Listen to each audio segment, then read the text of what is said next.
أعوذ بالله من الشيطان الرجيم بسم الله الرحمن الرحيم আমির জামাত doctor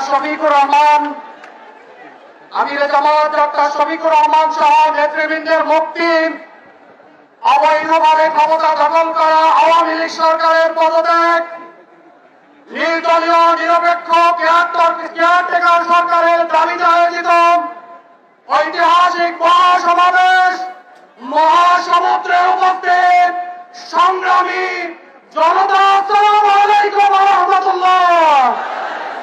আজকের আয়োজনে উপস্থিত সম্মানিত প্রধান অতিথি, জননেতা, সাবেক সংসদ সদস্য অধ্যাপক মুজিবুর রহমান, উপস্থিত রয়েছেন আজকের আয়োজনের সম্মানিত সভাপতি, সম্মানিত বিশেষ অতিথিবৃন্দ। আমরা সম্মানিত অতিথিবৃন্দের বক্তব্য শুনবো ইনশাআল্লাহ।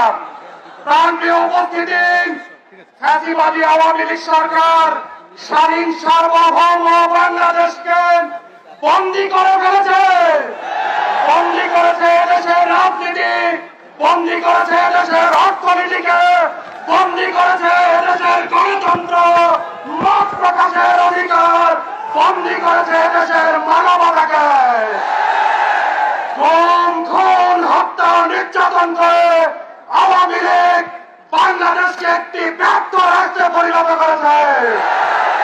এদেশের সমৃদ্ধ অর্থনৈতিক কাঠামোকে ভেঙে ফেলেছে ব্যর্থ আওয়ামী লীগ সরকার। সংগ্রামী জনতা, আওয়ামী লীগ সরকার বিগত 15 বছরে ইসলামী ছাত্র শিবিরের উপর অবর্ণনীয় নির্যাতন চালিয়ে ইসলামী ছাত্র শিবিরকে নিশ্চিহ্ন করার প্রয়াস চালিয়েছে। ফ্যাসিবাদীরা তাকিয়ে দেখো, ইসলামী আন্দোলনকে নিশ্চিহ্ন করা যায় না, ইসলামী ছাত্র শিবিরকে নিশ্চিহ্ন করার শক্তি তোমাদের নেই। সংগ্রামী জনতা, আমরা আহ্বান রাখবো ফ্যাসিবাদ মুক্ত বাংলাদেশ বিনির্মাণ করার জন্য, বাংলাদেশের মানুষের অধিকার প্রতিষ্ঠার জন্য রাজপথে আপামর জনতাকে সাথে নিয়ে দুর্বার আন্দোলন গড়ে তুলুন। ফ্যাসিবাদের তক্তে তাউস ভেঙে চুরমার করার পূর্ব পর্যন্ত শিবির ক্ষান্ত হবে না ইনশাআল্লাহ।